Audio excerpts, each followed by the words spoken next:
Scaling your business? Leveraging EMD might be your secret weapon. Let's talk about it.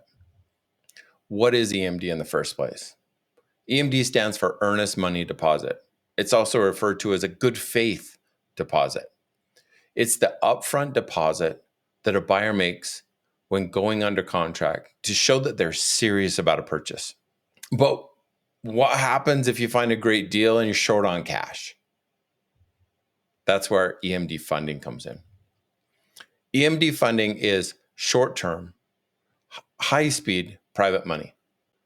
It covers the earnest money deposit so you can lock up more deals without tying up your own cash. Why would I use EMD funding is a common question that I get. And the answer is because you want to look solid, not broke. If you're putting in a large EMD, you get your deal taken seriously. But what's the problem with putting in a large EMD is you have operational expenses. You're paying for systems, you're often paying for leads, you're paying payroll, you have capital reserve needs. And all of those cash needs, they might limit how much cash you can throw out on EMDs and how frequently you can do that. You might be able to do that on 5 or 6 deals, but what if you have 8 or 9 or 10 good deals that come up during the month through your acquisition process? Now, the last thing that you want to do is look like a poor buyer. You don't want to be putting $10, $50, $100 down on EMD and looking like you can't afford the purchase. If you're a seller and somebody comes to you with a $5,000 EMD and somebody else with a $50 EMD, which one do you take seriously? So you want to look solid, not broke. So how does it work? The EMD funding process is incredibly simple. EMD itself is very simple.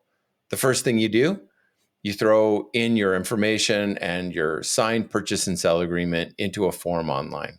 Our address for our form is listed here. All funders will have something similar. The funder will then review it and approve it as long as it fits within their funding box. Contracts are then signed between the funder and the borrower, as well as things like mutual release contracts if that's not already built into the purchase and sale agreement. So you have a quick contract phase. Almost all of that's done digitally, a DocuSign type structure. You can get through that in minutes. Then it's about getting title, the escrow officer on the same page. If title's not on the page, nothing ever works out in a deal, right? So we get title on page to make sure they understand there's a third-party funder in this transaction and that money comes from that funder for earnest money and then comes back to that funder as a return when it's either refunded or when the deal closes. Then funds are wired. That's it. Now there's an inspection period or due diligence period where if you're an end buyer, you're making sure you really want to buy that, hold that property. If you're a wholesaler, you're making sure that you have an end buyer secured.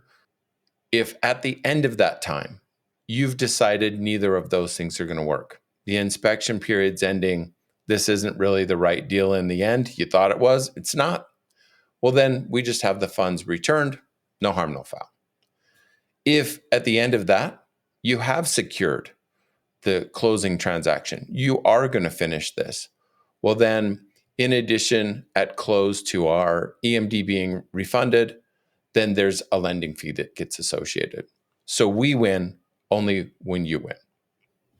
EMD funding lets you secure more deals with both flexibility and confidence to move fast. If you know that you have infinite amount of EMD capital that you can put out on all those deals to get them under contract and to start on your dispo process if you're a wholesaler or to start on the close process as an end buyer, then how many more deals can you do? How much less restricted are you?